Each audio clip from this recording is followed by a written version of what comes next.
분수의 세 번째 수업입니다. 자, 분수의 덧셈과 뺄셈, 그리고 단위화, 유니타이징에 대해서 공부하겠습니다. 분수의 덧셈과 뺄셈은 먼저 동분모 분수의 덧셈을 하고요. 그 다음에 이분모 분수의 덧셈, 혼합수, 믹스드 넘버죠. 그 다음에 이런 순서대로 공부를 하겠습니다. 진분수의 정의는 다음과 같고요. 분수를 지도하는 데 있어서 학생들이 갖는 오류 유형이 있습니다. 상당히 많은데요. 분자와 분모를 합해서 자연수처럼 계산하는 경우가 있습니다. 이런 경우에는 분수의 의미를 거의 이해하지 못한다고 봐야겠죠. 다음은 자연수를 분자와 계산하는 경우가 있습니다. 이런 경우는 역시 자연수가 어떤 의미를 갖고 있는지, 분수가 어떤 의미를 갖고 있는지 그 의미 파악이 필요하겠습니다. 다음에는 분자는 분자끼리, 분모는 분모끼리 계산하는 경우가 있습니다. 이것은 전번 시간에 이야기했듯이 충분한 토론을 통해서 무엇을 더하는지에 대해서 결론을 내려 학생들이 이런 오류를 갖지 않도록 해야 할 것입니다. 다음 대분수에서 가분수로 변환하지 못하는 경우인데요. 대분수의 앞에 자연수 부분이 무엇이라는 것을 분명히 인식해야만 할 것입니다. 다음은 분수를 그림으로 알맞게 나타나지 못하는 경우가 있는데요. 4분의 1과 4분의 2를 나타낼 때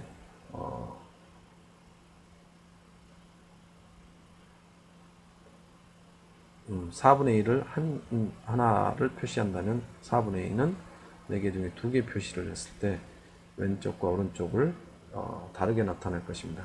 이거는 여기에 잘 나타나 있지 않기 때문에 다음 시간에 공부 시간에 얘기하도록 하겠습니다. 8분의 3으로 응답하는 경우가 있는데요. 다음과 같이 이것 4분의 1과 4분의 2를 더하면 8분의 3이라고 더하는 경우가 오류에 되겠습니다. 우리가 얘기했던 그런 오류가 되겠죠. 다음은 분수를 그림으로 알맞게 나타내지 못하는 경우인데요. 이거는 등 분할의 개념을 명확히 지도하지 못했을 때 나타나는 현상이죠. 다음 부분 전체를 다르게 나타내는 경우 3분의 1과 6분의 1을 잘못 나타낸 경우죠. 그래서 다음에는 그림으로 알맞게 나타냈지만 연산 과정을 나타내지 못하는 경우, 그림으로는 분명히 나타내는데 연산으로 나타내지 못하는 그런 경우가 있을 수 있습니다. 그래서 이런 경우는 항상 활동과 영상과 그리고 기호 조절이 같이 항상 이루어질 수 있도록 지도를 해야 할 것입니다. 다음에는 유니타이징이 있습니다. 유니타이징, 단위화라고 하는데요.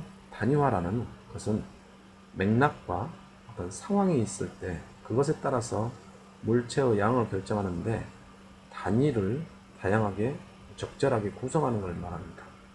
그래서 측정 단위의 크기에 따라 측정 값이 달라지는데 하나의 양을 묶음에 따라 다르게 표현해서 단위를 재개념화하는 과정입니다.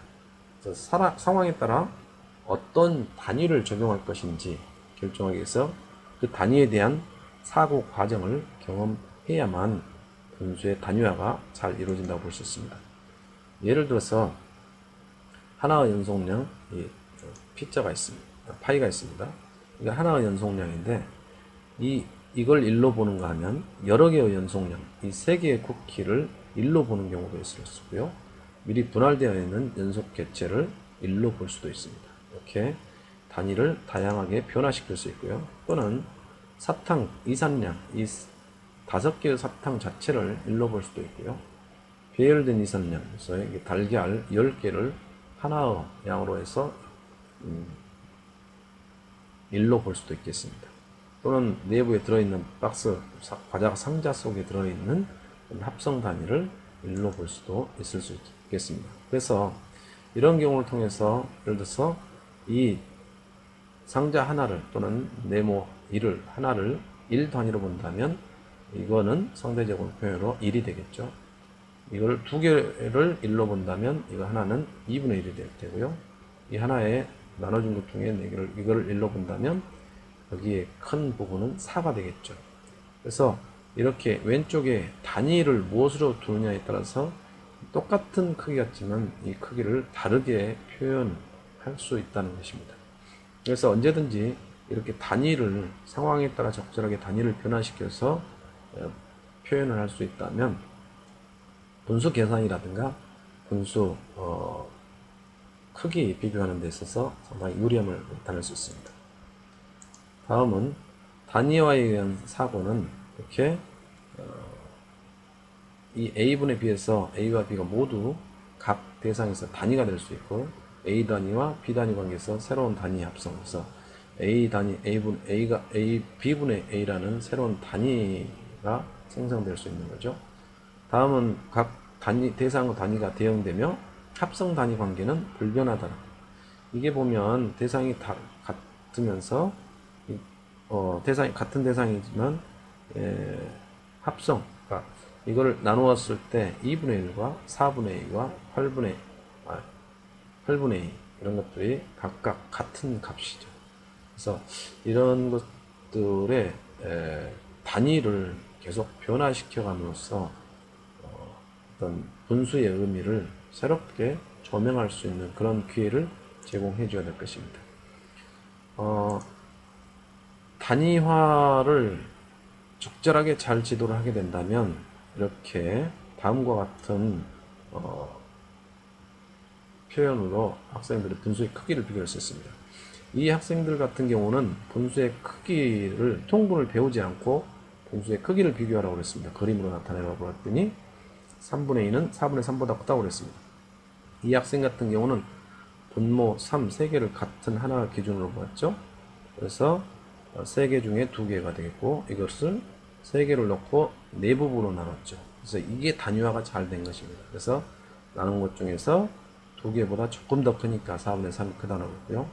이 학생 같은 경우는 4를 기준으로 했습니다. 그래서 4개를 먼저 넣고 4개 중에 3개, 4분의 3을 나타내었는데 그래서 4분의 3이 나타내졌고 4개를 3개로 나누려고 하니까 잘 안 돼서 가운데 부분으로 놓고 3개로 조각을 나눴더니 2개와 3개가 약간 못되더라. 그래서 4분의 3이 크다라고 이렇게 표현하고 있습니다.